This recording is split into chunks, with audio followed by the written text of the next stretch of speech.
सीमा अपने बिस्तर पर सोती हुई अचानक से हड़बड़ी में उठकर भागने लगती है और जल्दी जल्दी अपनी छत पर जाकर छत से बगल वाले घर की छत पर जाती है और धीरे धीरे से उनकी सीढ़ियों से नीचे की तरफ झांकने लगती है। सीमा सीढ़ियों से ही देखती हुई मन ही मन मुस्कुरा रही है। ना जाने वह ऐसे क्या देख रही थी कि उसके मन में फुलवारियां फूट रही थी। थोड़ी देर बाद ही वह जल्दी से वापस सीढ़ियों पर चढ़ती है और छत पर से छलांग लगाकर अपने घर में चली जाती है। तभी सीमा की माँ सीमा को देखकर कहती है, पता नहीं इस लड़की को क्या हो गया है, सुबह सुबह उठते ही छत पर भाग जाती है।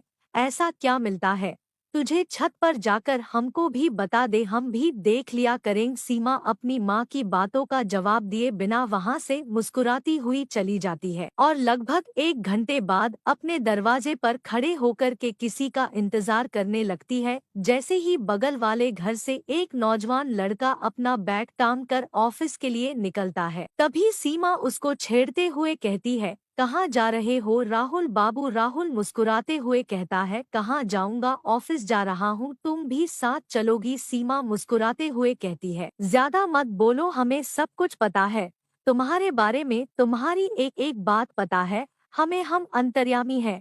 राहुल हैरानी के साथ पूछता है, क्या पता है ऐसा तुम्हें? जरा बताना मुझे भी। अच्छा तुम कहो तो हम यह भी बता सकते हैं कि तुमने आज कौन से कलर का अंडरवियर पहना है। राहुल थोड़ा सा शर्माता हुआ अपने कपड़ों की तरफ देखता हुआ कहता है, यह तुम्हें कैसे पता चलेगा, तुम झूठ बोल रही हो। तभी सीमा मुस्कुराते हुए कहती है, आज तुमने लाल रंग का अंडरवियर पहना है ना? क्यों? सही कहा ना हमने। सीमा के चुलबुले ढंग से पूछने की वजह से राहुल बेहद शर्मा जाता है और जल्दी से अपने कपड़ों को अपने बैग से ढककर अपने ऑफिस के लिए भाग जाता है। राहुल को इस तरीके से भागता हुआ देखकर सीमा हंसती हुई ताली बजाती हुई घर में चली जाती है। तभी सीमा की माँ कहती है, तुम अब बड़ी होती जा रही हो, इस तरीके से उल्टी सीधी हरकतें मत किया करो। तू क्यों उस राहुल को छेड़ती रहती है?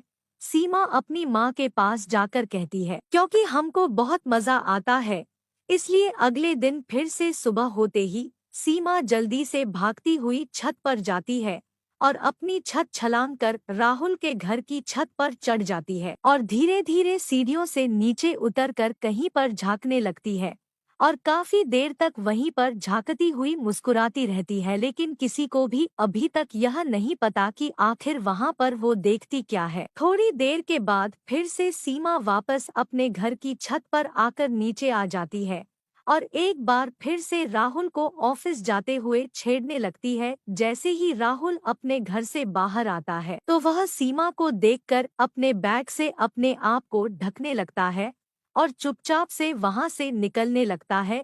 लेकिन तभी सीमा राहुल को रोक लेती है और कहती है, राहुल आज तुम बाथरूम में गिर गए थे ना? राहुल हैरानी के साथ कहता है, तुम्हें यह सारी बातें कैसे पता चल जाती हैं? तुम झूठ बोल रही हो, मैं तो नहीं गिरा बाथरूम में, बिल्कुल भी। सीमा कहती है, क्यों? जब तुम बाथरूम में गिरे थे क्या बाल्टी तुम्हारे ऊपर नहीं आ गई थी? जल्दी से बताओ। राहुल एक बार फिर से मुस्कुराता हुआ वहां से चला जाता है, लेकिन वो यह समझ ही नहीं पाता कि आखिर सीमा को उसके बारे में पता कैसे चलता है। अगले दिन फिर से जब सीमा राहुल की छत पर जाकर सीढ़ियों से जाती है तो जो वह देखना चाहती है उसको वह कुछ भी दिखाई नहीं देता। वह बहुत कोशिश करती है लेकिन वह कुछ भी देख ही नहीं पाती। फिर वह थक हार कर जमीन पर पैर पटकती हुई वापस अपने घर की तरफ चलने लगती है। लेकिन जैसे ही वह पीछे मुड़कर देखती है तो सामने राहुल खड़ा होता है।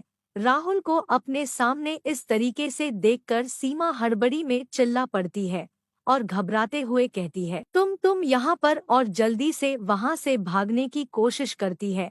लेकिन तभी राहुल सीमा का हाथ पकड़ लेता है और कहता है, मैं तो तुम्हें बहुत सीधी लड़की समझता था, लेकिन तुम तो एक नंबर की बदमाश निकली। इसका मतलब है कि तुम यहाँ पर खड़ी होकर रोजाना मुझे नहाते हुए देखती हो, तुम्हें शर्म नहीं आती एक लड़के को नहाते हुए देखना? राहुल की बात सुनकर सीमा शर्मा जाती है। राहुल सीमा की कलाइयों को पकड़कर उसे अपनी तरफ खींच लेता है और मुस्कुराते हुए उसकी तरफ देखकर कहता है, आखिर तुम ऐसा क्यों करती थी? तुम्हें देखकर मजा आता था, तुम्हें अच्छा लगता है ऐसे मुझे देखने में। लेकिन सीमा अचानक से अपनी शर्म छोड़कर राहुल से आंखों में आंखें डालकर कहती है, नहीं, मुझे सिर्फ तुम्हें देखकर मजा नहीं आता। मजा तो मुझे जब आता जब मैं भी तुम्हारे साथ वहाँ पर नहा रही होती, और कहकर वहाँ से भागती हुई अपने घर चली जाती है।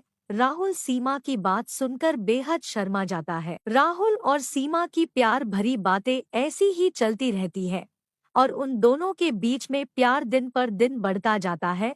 एक दिन राहुल के पापा राहुल और सीमा को प्यार भरी बातें करते हुए सुन लेते हैं और फिर राहुल के पापा अचानक से वहां पर आ जाते हैं और सीमा और राहुल उनको वहां देखकर एकदम से घबरा जाते हैं और सीमा शर्म के मारे अपनी नजरें नीची कर लेती है। राहुल के पापा उन दोनों से गुस्से में आकर कहते हैं, क्या चल रहा है यह सब और कब से चल रहा है? क्या तुम दोनों सच में एक दूसरे से प्यार करते हो या ऐसे ही एक दूसरे के साथ टाइम बर्बाद कर रहे हो? अगर तुम दोनों सच में प्यार करते हो तो मुझे बताओ, और अगर नहीं तो यह सब कुछ करने से अच्छा है अपनी पढ़ाई लिखाई पर, अपने भविष्य पर ध्यान दो। राहुल के पापा गुस्से में उन दोनों को डांट लगाकर वहां से जाने लगते हैं।